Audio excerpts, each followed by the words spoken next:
Lightning versus Lightning, Runeblade versus Wizard, Aurora versus Oscilio. Who can bring it home? Although Aurora and Oscilio both look to use physical and arcane damage during their turns to try and gain tempo, Oscilio does it just a little bit differently than Aurora does. Oscilio wants to use cards like Blast to Oblivion, Sigil of Brilliance, and Gone in a Flash to push a lot of physical damage and draw some extra cards, and then end their turn on a Mind Warp. And if you've ever been hit with a Mind Warp for 5 or 6, then you know that it can really warp the state of the game.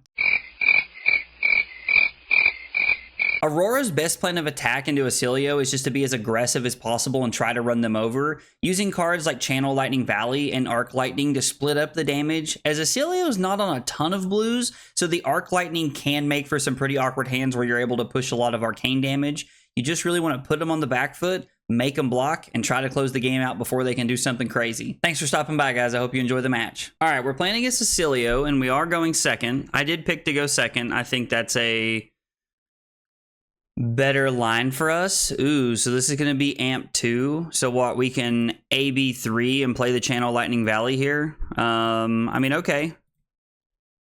I definitely wish we weren't taking 2 points of damage on the first turn of the game here, but now I'm going to play the CLV. We're going to hope they don't have another Null Shock in their hand. I was like, I guess I should have played it first just in case, but I guess like it gives them less information this way, and I technically think it's better the way I did it. What do we got here? So, this hand's not doing a ton, to be honest. We don't really have much here. I guess we could have taken more damage last turn. Yeah, I don't know. We're gonna have to hope that they give us the Rabble here pretty early, to be honest. Like, this is not looking great in as far of like terms of, you know, like really making their hands awkward here. I mean, I guess we're gonna throw the Flittering Charge because technically it lets us activate Aurora. And we do have the Lightning Surge on top, which is pretty cool. So knowing that that's there. So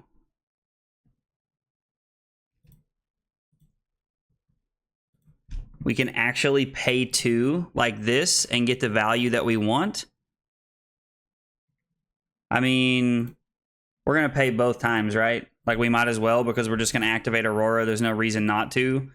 Shark Charmer's value here, so we're kind of using the awkward double blue hand that we had to get value out of our Shark Charmers, which is, you know, not a route I ever thought I would see myself going in a matchup like this, but it really lined up for us there. So I will say that.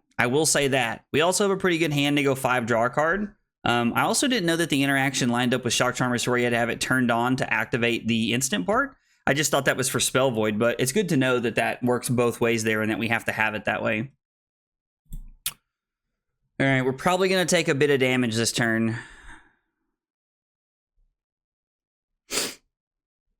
Really depends on what they do, I guess, but we're probably looking at taking a good bit of damage this turn. There's not that much physical that comes in, so we might just give up some equipment pieces here. We currently have a hand that's E-Strike, put the Flittering Charge in the bottom, name draw card. So this is going to be 8, go again. We'll just go ahead and block 3. And if we have to use, oh wow, I didn't see that coming. Interesting. I was like, if we have to use some AB here, then we'll kind of like work through that progression of the turn as it goes here. Okay. You're not going to get to keep any of your Channel Lightning Valleys around, so I don't necessarily agree with that decision. I think there was probably a better play there. Maybe you pitch one to Volzar and you play one. I don't know. It's an interesting choice, like, because you can still do this, right, and get it back to your hand. Like, you don't have to do this now. Like, you don't. Yeah, like, you could still get one of them back to your hand and draw a card. Like, I still don't understand their decision point from last turn. Maybe somebody who's a better Oscilio player than me can watch this later and, you know, kind of see what happened there. So it's pitch, Static Shock. So we're gonna go Oh, that's not what I wanted to do. I'm going to request to undo here because I want to do pitch this to throw the Starfall. We have played a lightning card. So this is to go again. This is going to be really interesting.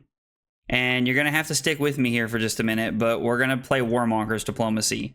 Because I actually think Warmonger's Diplomacy has a lot of value in this matchup. Now, I'm not saying it's the end-all be-all, but I do think it's pretty good here. Also, getting to keep the Channel Lightning Valley around for another turn is pretty solid. Gives us a decent turn to like try and slow them down some while continuing to pressure them via the board. So,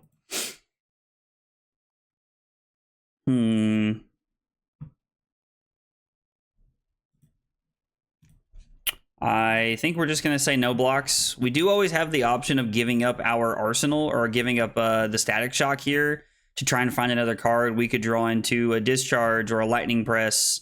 We have quite a few options of things we could draw into here, so we know they have the Sigil of Brilliance to give this go again. So I was like, the Somersault definitely was definitely not like the last instant they had. I kind of want to give this up. So I'm looking right now. I'm looking at play Snatch, Flittering Charge, Sigil of Lightning to give it go again, and I really just don't like that line of play. Like, I think we have a better option here to try and find something good. The draw card's looking solid. I actually really like the draw card angle here. That feels really clean. We fall down to 23, and they arsenal a card. I think putting the... man, I really want to play the E-Strike with the embodiment here, but I don't know if that's correct. We could throw Flittering Charge for 4 go again, and then we can throw Starfall, activate Aurora, and we can always try to end on the Snatch. I like the ability of using the embodiment to like kind of turn on my hero ability and my weapon. I think that's a much better play line for us, all things considered. Also, us just throwing attacks here sets us up a little bit better to see what we're going to draw into.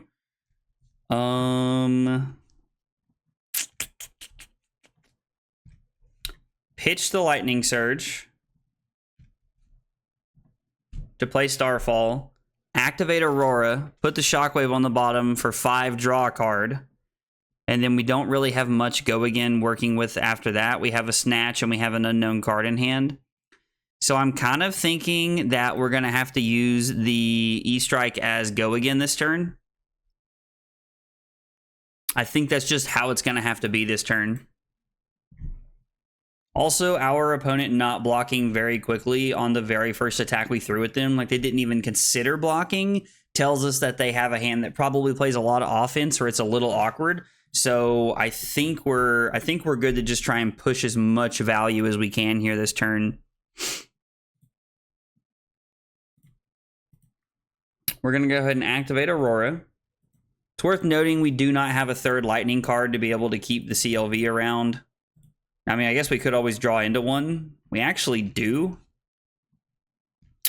Is there any world where I am supposed to go 5 draw card and then pitch both of these to activate Shock Charmers? I know that's a very, very weird thing to consider here. I think we're going to keep the Arc Lightning. I think I'm going to keep the Arc Lightning and pitch both of these to activate Shock Charmers. This way they take 6 and go down to 8. And then we're actually able to keep the Sigil for a 3rd turn, which is really cool. And I think a very powerful play as well. So we have to try and hang on here because like this is their turn. Like whatever they're doing, they're going to clearly try and pop off here. If it involves Gone in a Flash, it's honestly terrifying to me. So we're going to say no blocks here. I don't really want to block. I mean, I guess it's also worth mentioning that they don't have AB. So we could technically block 4 here with our cards and use the Arc Lightning to draw 3 cards next turn and have an entirely new hand. We don't really have any room to... man, I don't know. We're going to say no blocks. I don't know if this is correct, but we're going to say no blocks and kind of see what happens. Sigil of Solace puts them to 11, and they get their Gone in a Flashback. This is kind of where I think we have to start considering blocking with our hand here. Now, they probably have more stuff they're going to be able to do and push. Yeah, like they've literally played Gone in a Flash like 3 times so far. Activate Volzar. So this is going to be for 6, 7. This is going to be for 11.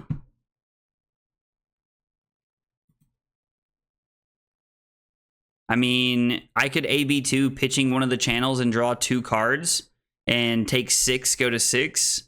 Or it is use Spell Void 2, take 8, go to 4. I think that's okay. I honestly think that we're okay to go to 4 here. They can't really kill us at instant speed, and we get to hopefully push a lot of damage on this following turn. Really depends on what we draw into and what our hand looks like, but we do have some decent options for us next turn. I mean, what do they opt? 8? Yeah. It's crazy. They went 3 on top and the rest on the bottom. So we're going to play double CLV this turn. We're going to activate Arc Lightning to draw 3 cards here, and they have no way to stop this. And honestly, if they do have some surprise gotcha way to stop this from hand, then yeah, we're just in a really bad spot.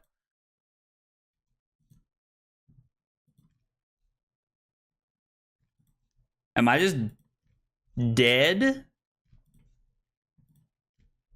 I am just dead. What a cool kill. I have to say, I did not think I was going to die at instant speed.